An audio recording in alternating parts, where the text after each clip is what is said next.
The JonBenet Ramsey case has captivated America for almost 30 years, leaving behind countless secrets, unanswered questions, and extraordinary theories. A 6-year-old girl found gone in her own home, a puzzling ransom note, and a picture-perfect family image that quickly shattered. This was no ordinary crime. While everyone else was pointing fingers, the real truth was hidden in plain sight, obscured by investigative missteps and overwhelming media coverage. But what if the key to solving this mystery has been waiting there all along? The wine cellar where her body was discovered is more than just a crime scene. It holds the evidence that challenges everything you thought you knew. Tonight, we're not just retelling the story. We are going down into the basement, to the heart of the mystery. What secrets are locked away in John Benet's tomb? Prepare yourself, because what we're going to reveal could change everything you believed about this case. Before we explore the chilling details of the wine cellar, it's essential to understand the chaos of that fateful day. It's a timeline that from the very beginning is filled with confusion and critical missteps. The date is December 26, 1996. The Ramsey family had just returned home late on Christmas night after celebrating with friends. John carried a sleeping JonBenet to her bed, tucking her in for what would be her final night. The house was peaceful, filled with the quiet satisfaction of a holiday well-spent. That tranquility was shattered at 5:52 a.m. Patsy Ramsey frantically dialed 911, her voice trembling with panic. She told the dispatcher her daughter was missing and that she'd discovered a long, bizarre ransom note on the back staircase. The note demanded $118,000, almost the exact amount of a recent work bonus John Ramsey had received. This detail immediately struck investigators as highly suspicious. The first responding officer, Rick French, arrived around 6 a.m. He conducted a quick search, but crucially, did not open the latch door to the wine cellar in the basement. This oversight would prove to be the first, and perhaps the most critical, mistake of the entire investigation. The house was not properly secured as a crime scene. Believing they were dealing with a kidnapping, police allowed friends and family to flood into the home. People were moving throughout the house, cleaning surfaces, making coffee, and offering comfort. They were unknowingly walking through what would later be determined as a crime scene, potentially compromising vital evidence. For 7 long hours, everyone waited anxiously for a phone call from the supposed kidnappers, a call that would never come. At approximately 1 p.m., Detective Linda Arndt made a decision that would alter the course of the investigation forever. She asked John Ramsey and family friend Fleet White to conduct another search of the house. The first responding officer, Rick French, arrived around 6 a.m. He conducted a quick search, but crucially, did not open the latch door to the wine cellar in the basement. This oversight would prove to be the first and perhaps the most critical mistake of the entire investigation. The house was not properly secured as a crime scene. Believing they were dealing with a kidnapping, police allowed friends and family to flood into the home. People were moving throughout the house, cleaning surfaces, making coffee, and offering comfort. They were unknowingly walking through what would later be determined as a crime scene, potentially compromising vital evidence. For 7 long hours, everyone waited anxiously for a phone call from the supposed kidnappers, a call that would never come. At approximately 1 p.m., Detective Linda Arndt made a decision that would alter the course of the investigation forever. She asked John Ramsey and family friend Fleet White to conduct another search of the house. To truly understand this case, you must visualize that room. The wine cellar was not an elegant space. It was a small, cluttered storage area, rarely used and tucked away in a forgotten corner of the basement. The room was dark and windowless, its door secured with a latch from the outside. The choice of this specific hidden location raises profound questions about the perpetrator's knowledge of the house. When John Ramsey discovered his daughter, she was lying on her back, covered by her white blanket. Her arms had been restrained above her head. Her mouth was covered with black duct tape. The official cause of her passing was determined to be asphyxia by strangulation, accompanied by a devastating 8.5-inch injury to her head. The weapon used was particularly disturbing in its calculated construction. A garrote had been fashioned from nylon cord and tightened with a wooden handle, a device created entirely from materials found within the Ramsey home itself. When John carried his daughter upstairs, in those moments of shock and grief, the integrity of the crime scene was irreparably damaged. Evidence was disturbed, fibers were transferred, and the precise positioning of every item was lost forever. This contamination remains central to why the case continues to defy resolution decades later. At the heart of the wine cellar evidence lies the weapon itself, the garrote. It's an object so specific and deliberately constructed that it should have provided the most significant clue. Instead, it has become a symbol of the investigation's most profound contradictions. The garrote consisted of two primary components, a white nylon cord and a wooden handle fashioned from a piece of paintbrush, deliberately broken at both ends. Investigators quickly made a chilling discovery. This broken handle was matched to a paintbrush found in art supplies belonging to Patsy Ramsey. The brush had been snapped into three pieces. The middle section became the handle of the garrote. The bottom third remained in Patsy's art supplies. The top bristled section was never recovered. This single piece of evidence divides the case into two fundamentally different theories. For those who believe an intruder was responsible, the cord represents key evidence.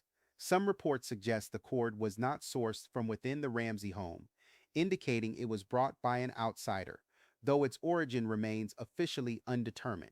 They argue an intruder brought the cord with intention to restrain, not necessarily to cause death, then panicked and fashioned a weapon using available materials, Patsy's paintbrush.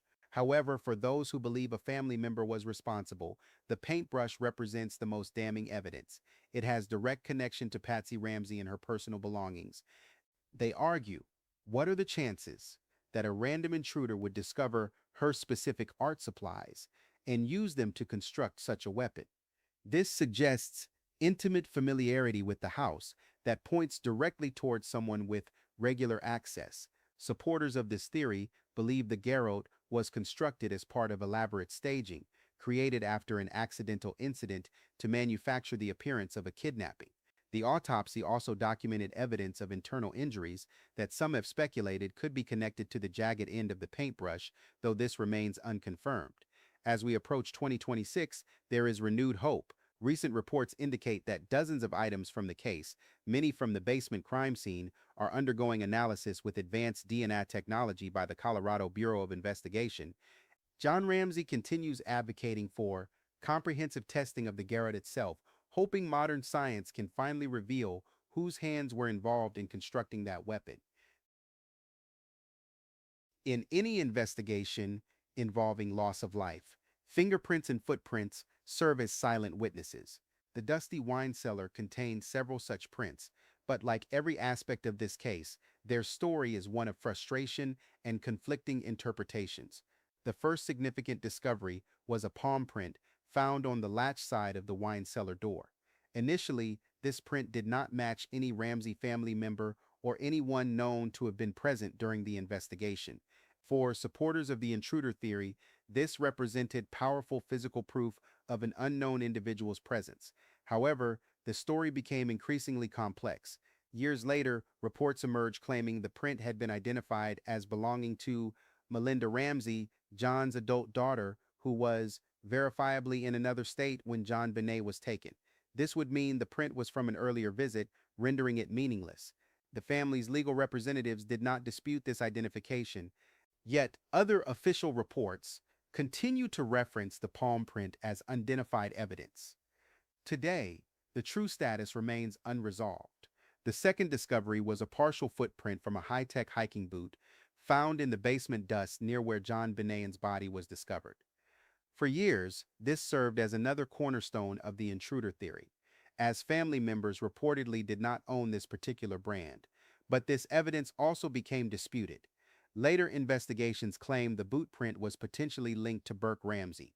Some reportedly told investigators he owned high-tech boots, though the family's counsel denied these claims. Others noted that many law enforcement officers wore high-tech boots, meaning the print could have been left by investigators. Because only a partial impression was recovered, determining exact size became impossible, making definitive matching unfeasible. What do these contested prints tell us? They reveal an investigation compromise from its earliest moments. Unidentified prints would represent strong evidence supporting an intruder's presence. But when those same prints become disputed or attributed to individuals with legitimate access, they transform from evidence into additional sources of confusion. Among all physical evidence potentially supporting the intruder theory, the broken basement window has generated the most intense debate. It represents what could be a crucial entry point, but closer examination reveals a scene just as puzzling as every other aspect. In the basement train room near the wine cellar, investigators discovered a window found open with one pane broken. Positioned underneath was a large suitcase, apparently placed to serve as a makeshift step. To advocates of the intruder theory, the evidence painted a clear picture. An unknown person broke the window, used the suitcase to climb down, and left a scuff mark on the wall. Investigator Lou Smith even created a demonstration video showing an adult male could fit through the opening. A footprint was reportedly discovered on the suitcase surface. However, those who suspect family involvement view these elements as evidence of a hastily staged fake break-in. John Ramsey had told police he himself had broken that exact window months earlier when locked out. This suggests the broken glass was pre-existing, not something created by an intruder that night. Adding complexity was the spiderweb detail. Early reports noted an intact spiderweb in the window well outside, which critics argued proved no one could have climbed through without destroying this delicate barrier. No footprints were discovered in the snow outside, despite recent snowfall. Most puzzling were John Ramsey's own actions. He later told investigators he had gone to the basement earlier that morning before finding JonBenet's body and observed both the open window and positioned suitcase. Rather than alerting police to apparent evidence of a break-in, he simply closed the window and said nothing. To investigators, this seemed highly suspicious. If he believed kidnappers had been in his home, why wouldn't he immediately report what appeared to be their entry point? The broken window and suitcase perfectly exemplify this case's fundamental problem. From one perspective, they represent compelling evidence of an intruder's presence. From another, they appear to be a clumsy attempt to stage a crime scene. For 3 decades, this case has been analyzed through an expansive lens, focusing on family dynamics, beauty pageants, the ransom note, and countless peripheral details. But this broad approach has often obscured the most crucial truth. The real key to understanding what happened is locked in that cold, dusty wine cellar. The wine cellar represents more than just another room. It serves as a perfect microcosm of the entire flawed investigation. When you understand what the wine cellar evidence tells us, you understand the fundamental nature of this case and why it has remained unsolved. Consider this. The wine cellar contains the most compelling evidence supporting the intruder theory. A hair, described as consistent with pubic or auxiliary hair, was discovered on the blanket covering JonBenet and could not be matched to any family member. DNA from an unknown male was recovered from her undergarments and beneath her fingernails. Depending on which reports you believe, there was also an unidentified palm print on the door and an unmatched boot print in the dust. Examining only this evidence, the conclusion seems straightforward. A stranger was present. Yet that same small space contains what many consider the most incriminating evidence pointing toward family involvement. The weapon that took JonBenet's life was fashioned from Patsy Ramsey's own paintbrush. The deliberate placement of the body in such a remote corner of the family's home seems inconsistent with an intruder's likely behavior, as such a person would want to escape quickly. Hiding the body within the house suggests panic and intimate knowledge of the property, hallmarks of a crime involving someone with regular access rather than an outsider. This single room simultaneously presents two completely different narratives that cannot both be accurate, yet each is supported by legitimate physical evidence that cannot be easily dismissed. But the wine cellar's significance extends beyond the physical evidence. The contamination of that room serves as a perfect metaphor for the contamination of the entire investigation. When John Ramsey discovered his daughter and immediately lifted her and carried her upstairs, That crime scene was compromised forever. This act, born from natural human instincts, created a cascade of doubt that has infected every subsequent finding. The wine cellar changes everything because it forces us to shift focus toward concrete physical evidence. The question becomes, what does the evidence in the wine cellar tell us? The answer is that it tells us two contradictory stories simultaneously. It provides proof that a stranger could have been present. It also provides proof that the scene could have been deliberately staged by someone with intimate access. The reason this case has become so famously unsolvable is not due to shortage of evidence. The case suffers from an overwhelming surplus of contradictory evidence, with nearly all significant findings connected to that one small dark room. The wine cellar is indeed John Benet's tomb, but it has also become the tomb where certainty has been buried under layers of contamination and irreconcilable contradictions. As we approach 2026, there remains hope that modern science may finally provide answers. The Colorado Bureau of Investigation has reportedly begun advanced DNA analysis on dozens of items from the crime scene, many originating from the basement where John Benet's body was discovered. This renewed effort represents the most significant development in years. DNA technology has advanced exponentially since 1996, and techniques impossible during the original investigation can now extract genetic material from increasingly smaller samples. Items that yielded no useful information decades ago may now hold the key to identifying who was present in that wine cellar. John Ramsey continues advocating for the most comprehensive testing possible, particularly of the garrote itself. For a man who has lived under suspicion for 3 decades, this continued push for additional testing speaks to either absolute confidence in his innocence or unwavering commitment to finding truth. The advanced analysis could potentially answer fundamental questions. Whose genetic material is present on the weapon? Can the unidentified male DNA be traced to a specific individual? Are there additional genetic profiles missed by previous testing? The story of the wine cellar is ultimately the story of the entire JonBenet Ramsey case, a tale of contradictory evidence, compromised investigation, and enduring mystery that has captivated the public for 3 decades. Within that small dark room lie clues that simultaneously point toward a dangerous intruder, foreign DNA, unidentified prints, evidence of forced entry. Yet, in that exact space are elements suggesting desperate staging, a weapon from family art supplies, a body hidden in the home's remote corner. For nearly 30 years, we have been trapped by these competing narratives, unable to definitively choose because the evidence genuinely supports both possibilities. The contamination in those first crucial hours created uncertainty that is never lifted. The wine cellar represents more than where JonBenet took her final breath. It has become the symbolic heart of one of America's most perplexing unsolved cases. It is where physical evidence and human interpretation collide, where scientific analysis meets emotional speculation, and where the search for truth becomes tangled in contradictions. Today, as advanced DNA technology offers new hope, we may finally be approaching answers that have eluded investigators for decades. Until that day arrives, the wine cellar remains both a tomb and a puzzle, holding the secrets of a little girl's final moments while preserving the mystery of what really happened. The search for justice for JonBenet, a child who brought joy wherever she went, continues. Her memory deserves resolution, her family deserves answers, and the public deserves to know the truth about what occurred in that wine cellar so many years ago.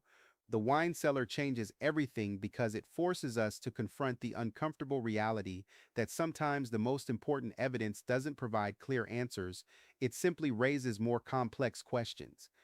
In the end, JonBenet's tomb may hold not just the key to solving this case, but also a sobering lesson about the limitations of criminal investigation and the enduring power of mystery.